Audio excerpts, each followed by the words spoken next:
on the campaign trail. Here for a fair and balanced debate, Jonathan Collegio, former NRCC press secretary and director of communications for American Crossroads, and Alexis McGill-Johnson. She is the executive director of American Values Institute. Good to see both of you. Thanks, Arthur. Good to see you. All righty, Alexis, I'm going to start with you, and I want you to talk about how the super PACs are drawing a direct line between the Obama White House and Wall Street, and the underlying strategy is to turn off the president's base. Is this effective?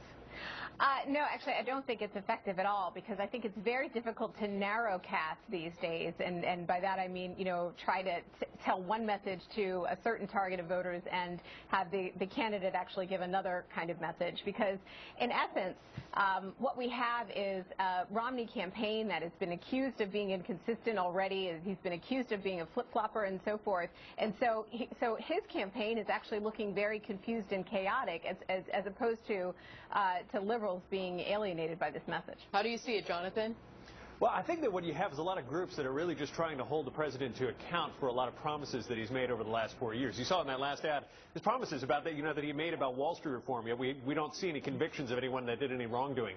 You see the president make, when he was selling Obamacare, he said that if you like your health care plan, you're going to keep your health care plan. And we know from CBO now that up to 20 million people could lose their employer-sponsored health care coverage due to the Obamacare legislation. Same thing with the stimulus. He made a lot of promises about what the stimulus would do, and here we are 3 years later in a very, very weak economy. So I think we have a lot of groups out there that are holding the president to account in a way that the mainstream media is not. And I actually think that that's good. I think it's robust for democracy, and I think it's good for America. Okay, so Alexis, Jonathan is talking about those groups. We're talking about the super PACs, and you mentioned the word confusion, Alexis, earlier, confusion and chaos. So if that is the goal, to create such conditions amongst the Obama voters and discourage them from the polls come 11/6, as we know, the president won through a great grassroots campaign in 2008.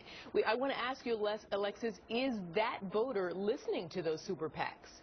No, I don't think so at all. I think, and I want to go back to something Jonathan said. I think that, super PACs are fundamentally bad for America. They're bad for democracy. We have, and I don't want to question, your choice of job rights. At the end of the day, you're talking about millions of dollars that are going into these corporations as the direct result of Citizens United that are going into these PACs, and these PACs have no accountability to anybody. They can distort the facts. They can essentially lie, have candidates be off message, and in the worst case scenario, have increasing racial anxiety, like we saw in the Ricketts plan. Increasing what? Racial anxiety, like we saw in the Ricketts plan. The potential to increase racial anxiety and other kinds of fears. And so I think that the super PACs are, I think voters are going to be turned off to super PACs in general, because we're starting to understand the really detrimental impact that they can have on our democratic voice. So, Jonathan, if in fact there's not a requirement for full disclosure amongst these super PACs, do you think this is the way that it's going to go in the future in terms of campaigning, or are we approaching a slippery slope here? Well, in terms of the non-disclosing groups, this is one of the great misnomers about this. This isn't new. This has been going on for a long period of time. I mean, just earlier this year in Massachusetts, there was an environmental group, League of Conservation Voters, does not disclose its donors, spent $2 million beating up Senator Brown on environmental issues. So this type of thing, this type of issue advocacy has been going around for a long period of time. People haven't complained about it until the conservatives started doing it, and that was when everybody became up in arms. What's most ironic about this is that 10 years ago, before the McCain-Feingold legislation, the piece of reform legislation that all the reformers put into, that's what created this current system. So now you have all the people that are responsible for the current regime complaining about the regime that they actually created through campaign finance reform 10 years ago. It's truly bizarre, but it's very, very Washington. Can you rebut in 20 seconds, Alexis?